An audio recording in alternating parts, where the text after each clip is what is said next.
What's up, Mustangs? Welcome back to another weekly Mustang Mashup. I'm Elizabeth Bahr, staff reporter from MHS News. And I'm Emily Winkler, section leader to the High-Low Reeds and Marching Band. On Saturday, Marching Band is hosting our first at-home competition. Show up to cheer on your Mustangs. Before we begin announcements, check out students' thoughts on this year's phone policy by reporter Aidan Gallagher.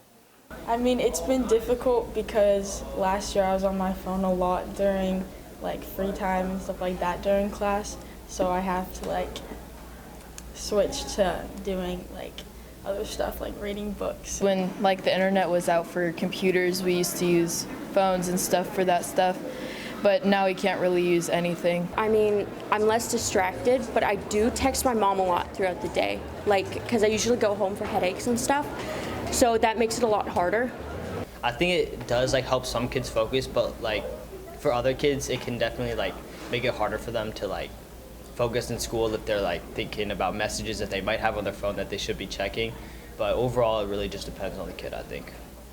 It's affected my daily life pretty much everywhere I go in school, primarily because I used to use my phone for so many things other than just playing games and uneducational things. I would use my phone as timers for homework. I would use my phone as a digital piano in choir class. I would use my phone to listen to music and decompress in the hallways, and I just think that it's been taken away from so many people who use it for the right things because people were using it for the wrong thing.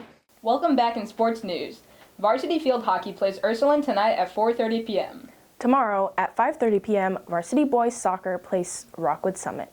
On Friday, varsity football competes against Rockwood Summit at 6:30 p.m. Varsity and JV cross country have a conference meet on Saturday at McNair Park. Next Tuesday, varsity boys soccer will play Lindbergh at 4:30 p.m. In other news, don't forget the last session of parent-teacher conferences is tomorrow. Make sure to check your grades on Infinite Campus and Canvas. Are you an avid reader wanting to discuss your favorite reads with others? Sign up for the Plot Book Club in Miss Sherritt's Act Lab on October 27th during Mod 2. There is still time to sign up to win a free Gateway book for the Freedom to Read celebration. The deadline is Friday and winners will be drawn on the 20th. Find the sign-up link in your Canvas library course as an announcement. The last day of the Book Review Blitz is Monday. Students can write a 4 or 5-star review of a book in the MHS library to be entered to win a crumble cookie. Winners will be notified on the 21st.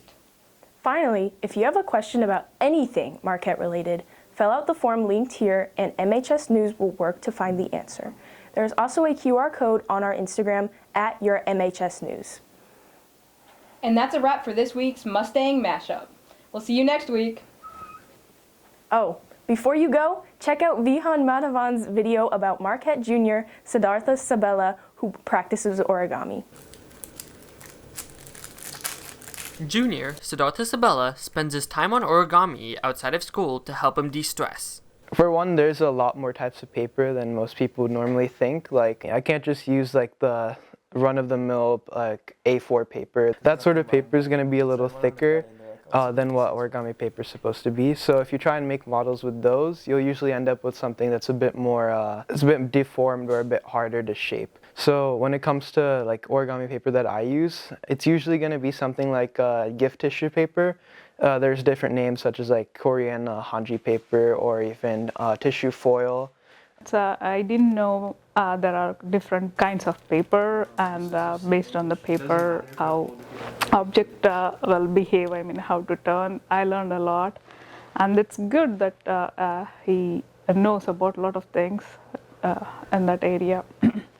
I've been doing origami a bit more seriously since 5th grade. That was when I discovered some origami books, and that's when I really decided this is something I want to try and get better at. Oh, the longest one I've made would probably have taken around 9 or 10 hours. Those are usually types of dragons that have scales, because usually with those you need to not only make the body of the dragon, but also spend a lot of time doing a repeating pattern, which is the scales.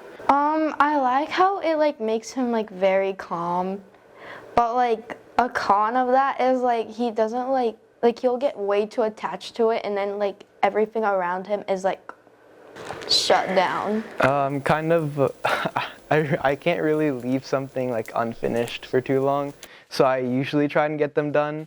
in one sitting, but like with school and everything else that goes on, sometimes I also will space it out over like the course of maybe 2 or 3 days. Every time I pick up a new subject, it's always going to be like a big leap forward because there's usually some kind of fold or like some kind of intricacy that I've never really done before. So like as the years have gone by, I would definitely say like it's been getting a little bit more tougher, a little bit more time intensive if I want to make a really good model.